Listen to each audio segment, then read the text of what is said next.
Hello friends, welcome to my channel. आज की इस वीडियो में हम लोग क्लास 9 का chapter the accidental tourist start करेंगे। आइए वीडियो शुरू करते हैं। Of all the things I am not very good at, living in the real world is perhaps the most outstanding.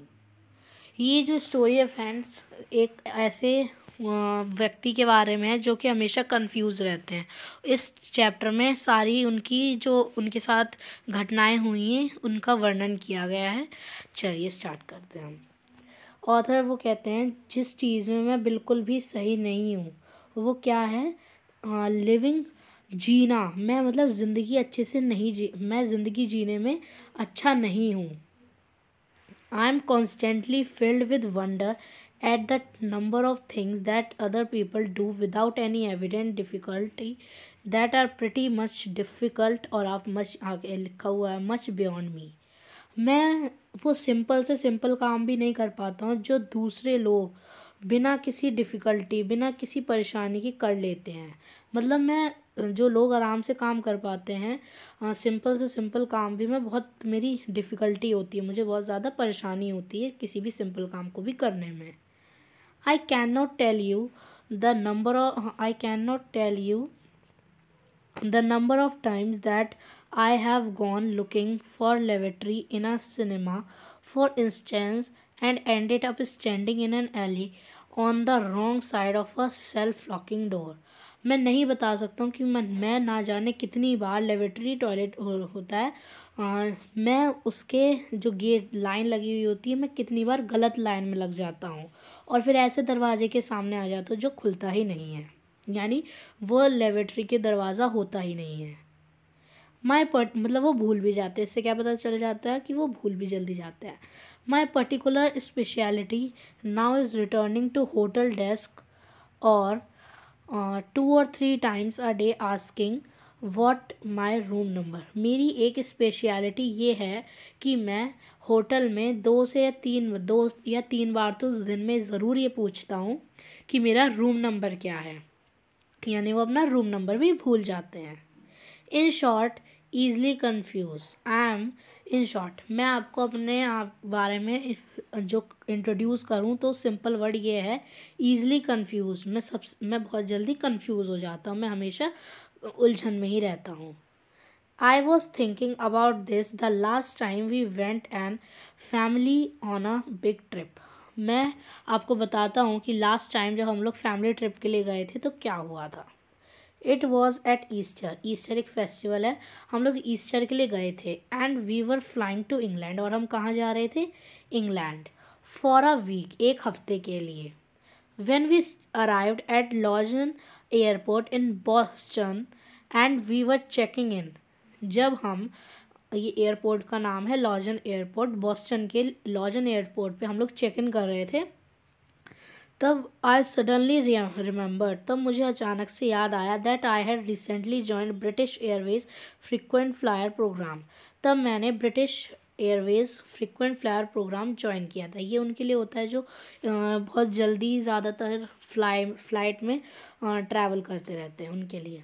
I also remember that I had ये जो British Airways frequent flyer programme है, इससे जिनके पास इस नाम का card होता है उन्हें कुछ प्रिविलेजेस मिल जाते होंगे, कुछ ज़्यादा सुविधाएं मिल जाती होंगी, तो ये वो वाला कार्ड है। अब पॉइंट जो ऑथर है वो रिमेंबर कर रहे हैं। I also remember that I had put the card in the carry on bag that was hanging around my neck. हाँ, इस बार मुझे याद है कि ये जो कार्ड है ये मैंने अपने गले में लटके हुए बैग में रखा हुआ है। And here's where the trouble started, और ये वो समय है जहाँ से मुश्किल स्टार्ट होती है। The zip on the bag was jammed. अब जो बैग में जो जिप लगी हुई होती है, चेन होती है, वो जैम हो जाती है, रुक जाती है। So I pulled on it and yanked at it. तो मैं बहुत तेज़ी से उसे खींचता, मतलब जैसे हम लोग, जैसे कोई चेन खुल ना रही हो और हम लोग सोच रहे अरे भाई जल्दी से खुल जाए चेन, तो वो वाली फीलिंग है इसमें। वो बहुत कोशिश करते हैं उसे खोलने की। विद ग्रंट्स, मैं उसमें काफ़ी तेज़ी से उसे एकदम स्क्रैच भी करता हूँ, मतलब खोलता हूँ उसे। एंड फ्रोन्स इंक्रीजिंग कंसंट्रेशन, ये मेरा बिल्कुल कंसंट्रेशन इसने ले लिया था, यानी मैं बिल्कुल कंसंट्रेशन से इसे खींच रहा था। I kept this up for some minutes, मैंने ऐसा ही कुछ मिनट के लिए किया। बट इट वुड नॉट बच, लेकिन ये खुलने का नाम ही नहीं ले रही थी। So I pulled harder and harder, तो मैंने फिर और ज़्यादा दम लगा के इसे खोला, विद मोर ग्रंट्स, और पावर के साथ। Well you can gas what happened, शायद तुम अंदाज़ा भी लगा सकते हो फिर क्या हुआ होगा। अब replete the zip gave away, बिना एकदम से जिप खुल गई। The side of the bag flew open, bag की साइड से सारा सामान बाहर निकलने लगा। And everything within it, newspapers, उसमें क्या क्या था, जैसे newspaper cuttings, other loose papers, जो पेपर लूज रखे हुए थे वैसे, a 4 ounce tin of pipe tobacco रखी थी उसमें, मैगजीन्स थी, पासपोर्ट था, इंग्लिश मनी थी, फिल्म थी। वॉज एक्स्ट्राविजेंटली इजेक्टेड ओवर, एक्स्ट्राविजेंटली का मतलब होता है बेतुके तरीके से रखा हुआ कोई सामान। An area about the size of a tennis court, ये सारी जो चीज़ें थी ये टेनिस कोर्ट जितना, यानी इससे यानी इतने बड़े एरिया में बिखर गई थी। देखिए ये वाला सीन, देखिए ये सारा सामान कैसे गिर गया है वो।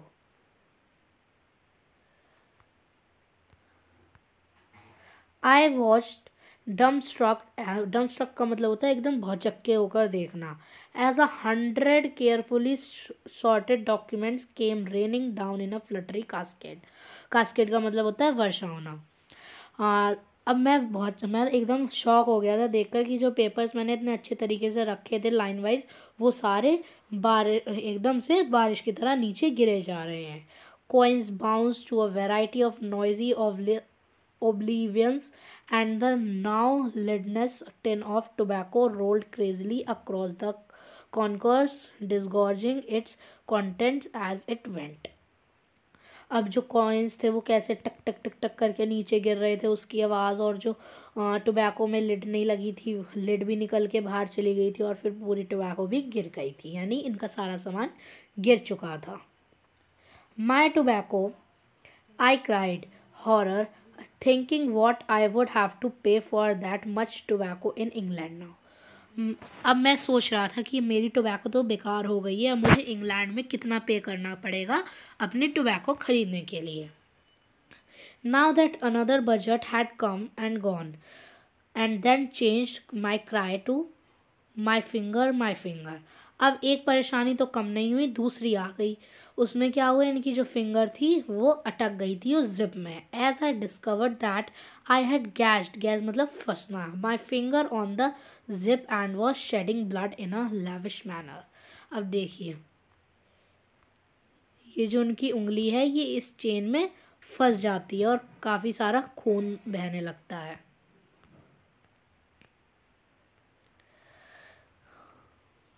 confused and unable to help my hair went into panic mode. उनकी जो मतलब पूरी बॉडी थी बिल्कुल कंफ्यूज थी, उनकी हालत बहुत ख़राब हो गई थी क्योंकि फ़्लाइट में जाने से पहले उनका सारा सामान भी गिर गया, उनकी जिप भी बड़ी मुश्किल से खुल पाई, उनकी फिंगर में भी चोट लग गई। It was at this point that my wife looked at me with an expression of wonder. ये वो समय था कि इस टाइम मेरी वाइफ मुझे एक अजीब से चौंकने वाले जो हमारा फेस होता है एकदम वंडर वाला फेस, शॉक्ड वाला, उस तरीके से देख रही थी मुझे। नॉट एंगर, गुस्से में भी नहीं थी, और expression but just simple wonder. इसका मतलब होता है इरिटेशन। मेरी वाइफ ना तो गुस्से में थी ना ही इरिटेशन में थी, बस वो मुझे अजीब तरीके से देख रही थी और कहने लगी, and sad I can't believe you this for a living, मैं नहीं सोच सकती थी कि तुम अपनी फ़्लाइट में ऐसा भी करते होगे। But I am afraid it's so, I always have catastrophe when I travel. लेकिन मैं डरा हुआ नहीं था, क्योंकि ऐसा मेरे साथ बहुत बार हो चुका है। वो बोलता है क्योंकि मैं जब भी फ़्लाइट ट्रैवल करता हूँ तब मेरे साथ कुछ ना कुछ प्रॉब्लम होती ही है। Once an on an aeroplane. अब देखिए यहाँ से इनकी एक किस्सा शुरू हो जाता है। चलिए स्टार्ट करते हैं।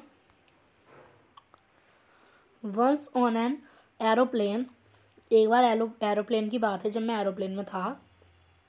I leaned over a tie of shoelace just at the moment someone in the seat ahead of me threw his seat back into full recline and found myself pinned helplessly in the crash position.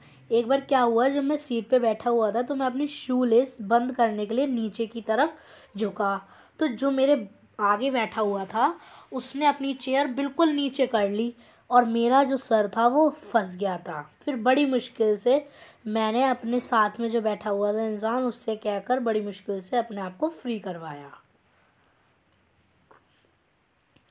On another occasion, दूसरी घटना ये है, I knocked a soft drink into the lap of a sweet lady sitting beside me. एक बार मैंने एक lady की lap में, लैप का मतलब होता है गोद में, सॉफ्ट ड्रिंक गिरा दी। The flight attendant came and cleaned her up. फिर जो फ्लाइट अटेंडेंट थी वो आई और उसे साफ कर दिया। And brought me a replacement drink, फिर मुझे रिप्लेसमेंट में एक दूसरी drink the. And instantly I knocked it into the women again, फिर मैंने फिर से दोबारा वो ड्रिंक उसकी गोद में गिरा दी।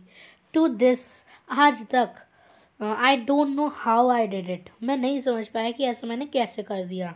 आई just remember reaching out for a new drink and watching helplessly as my arm like some cheap prop in one of those 1950s horror movies with a name like the undead limb।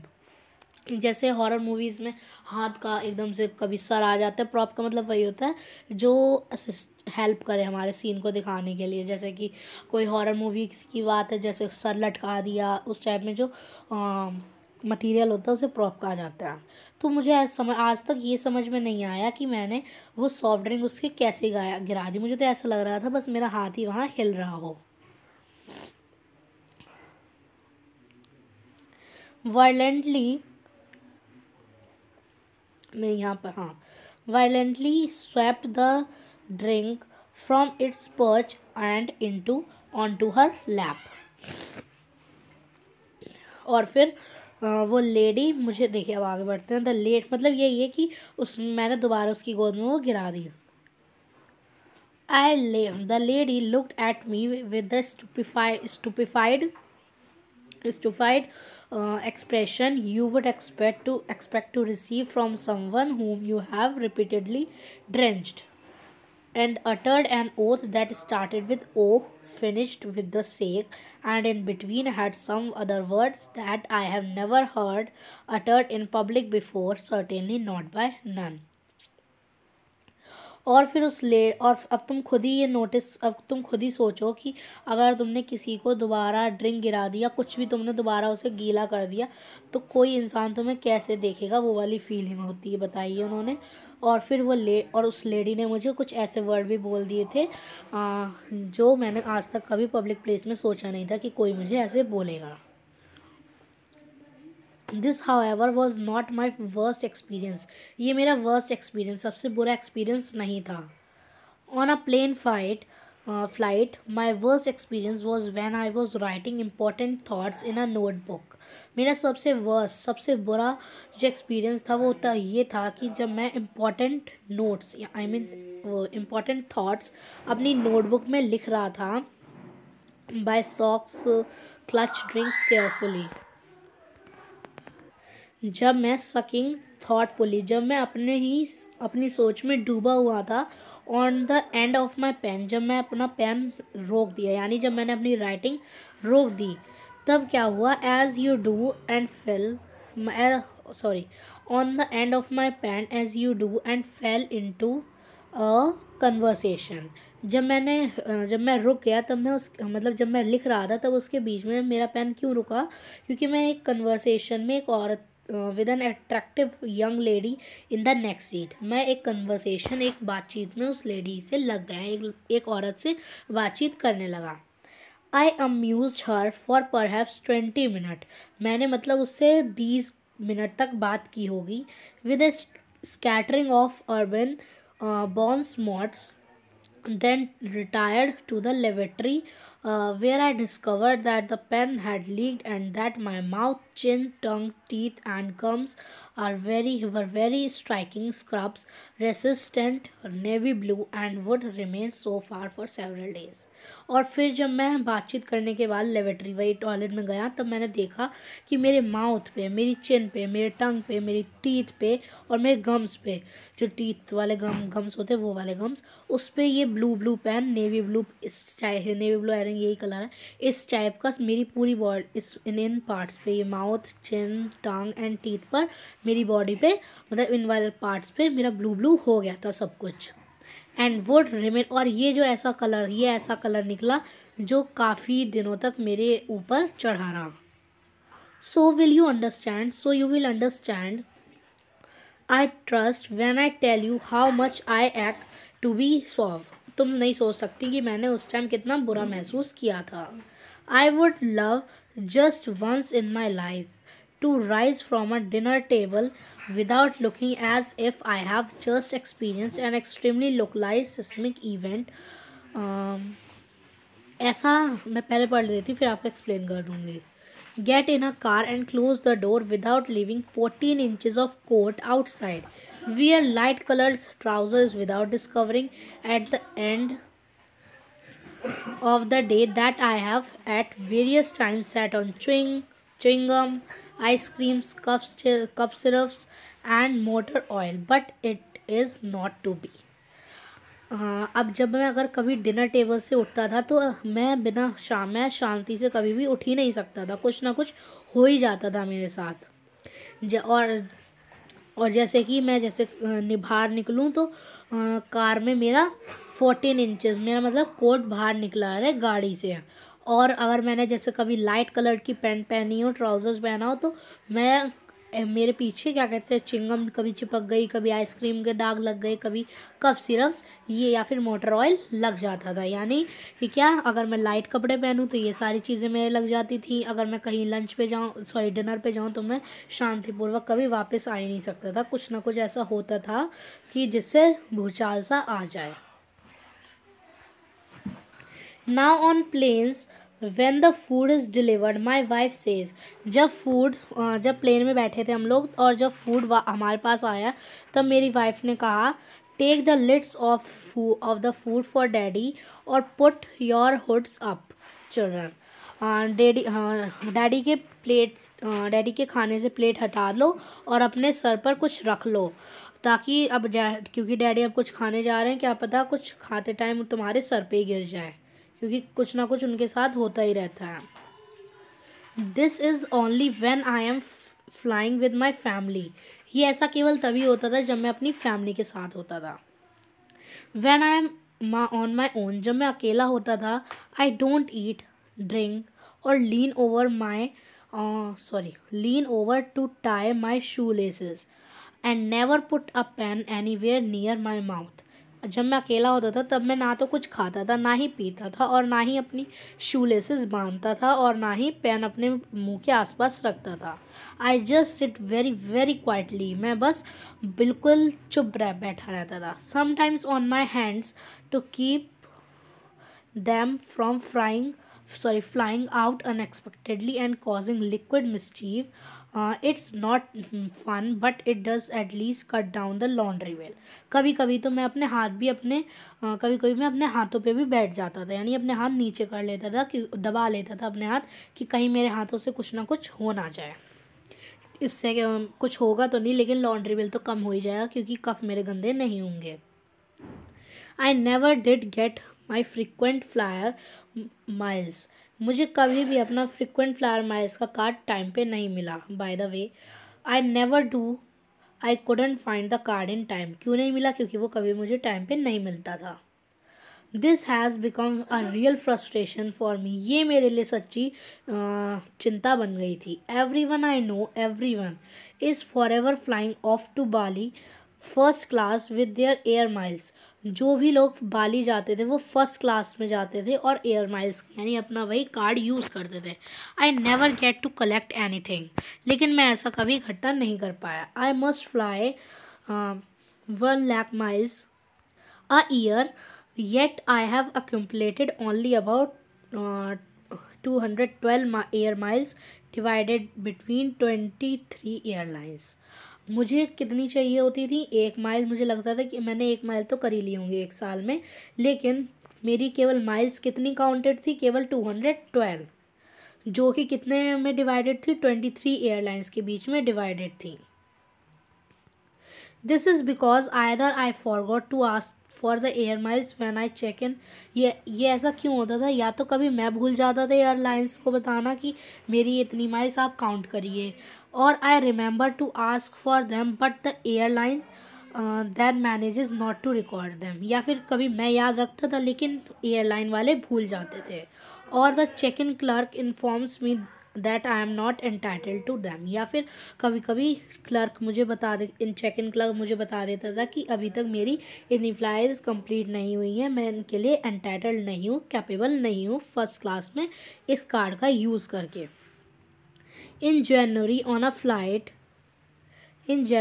flight to Australia, a flight for which I was going to get about a zillion air miles, the clerk shook her head, and when I presented my card and told me I was not entitled to any। एक बार जब मैं Australia के लिए flight ली थी मैंने, तब मैं Jillian air miles cover करने वाला था, लेकिन जब मैंने अपना कार्ड क्लर्क को दिखाया तब उसने सर हिला के शुक हर हेड। तब क्लर्क ने अपना सर इधर अपना जो सर था, यानी कि वो अपना सिर हिला के ये कहता था कि मैं फ़र्स्ट क्लास में अभी फ़्लाइट करने के लिए एंटाइटल्ड नहीं हूँ, यानी मेरा ये जो कार्ड है ये इतना कैपेबल नहीं है कि वो मुझे फ़र्स्ट क्लास में जिलियन एयर माइल्स तक, यानी बली या फिर जो ऑस्ट्रेलिया जाने वाली उनकी फ़्लाइट थी वहाँ पर मुझे फ़र्स्ट क्लास में बैठा के ले जाए। वाई, लेकिन क्यों? The ticket is in the name of. क्यों था ऐसा? क्योंकि जो टिकट था वो बी ब्रिसन के नाम से था, and the card is in the name of W Bryson. क्योंकि जो कार्ड नाम अलग अलग थे, जो in the name of B Bryson के नाम पर वहाँ पर डब्ल्यू ब्रिसन लिखा हुआ था। I explain to her the close and vulnerable relationship between Bill and William, but she wouldn't have it. मैंने उसे कहा भी इससे कोई फ़र्क नहीं पड़ता, मतलब मैंने उसे काफ़ी मनाने की कोशिश करी कि भाई इससे कोई फ़र्क नहीं पड़ेगा, लेकिन वो मेरी बात नहीं मानी, क्योंकि उनके भी कुछ अपने टर्म्स एंड कंडीशंस होते होंगे, इसलिए।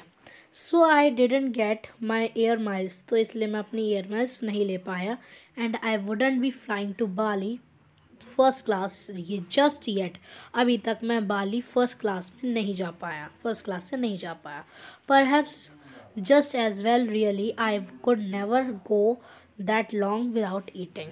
और फिर वो मजाक में बोलते और शायद इसलिए भी नहीं जा पाऊँगा क्योंकि मैं वहाँ पर बिना खाए, इतनी दूर तक मैं बिना खाए कैसे जा सकता हूँ। सो फ्रेंड्स, हमारे चैप्टर ख़त्म होता है। आपको वीडियो अच्छी लगी तो प्लीज़ चैनल को सब्सक्राइब करें, बेल आइकन को प्रेस करना ना भूलें। मैं आपको इसकी समरी दे देती हूँ। तो इसमें जो ऑथर होते हैं वो बहुत ज़्यादा कंफ्यूज रहते हैं, जैसे कि वो अगर लाइट कपड़े पहने तो गंदी चीज़ें उनकी चिपक जाती थी, वो उनके फ़्लाइट में उनकी कुछ ना कुछ गड़बड़ ज़रूर होती थी, जैसे कि जब वो फ़्लाइट में एंटर करे तो उनके जो सारा सामान था वो नीचे ऐसे गिर गया था। फिर उसके बाद उन्होंने बताया कि वो खाना खाने वो इंक उनके लग गई थी पूरी, नेवी ब्लू कलर का उनका सब कुछ हो गया था। और फिर एक बार उन्होंने 2 बार सॉफ्ट ड्रिंक एक लेडी के ऊपर गिरा दी थी, देखिए। फिर वो अपनी एयर माइल से कभी भी आज तक बाली नहीं जा पाए हैं, जब तक उन्होंने ये चैप्टर लिखा तब तक, येट अभी तक वो नहीं जा पाए। तो हमारा चैप्टर ख़त्म होता है। Thank you.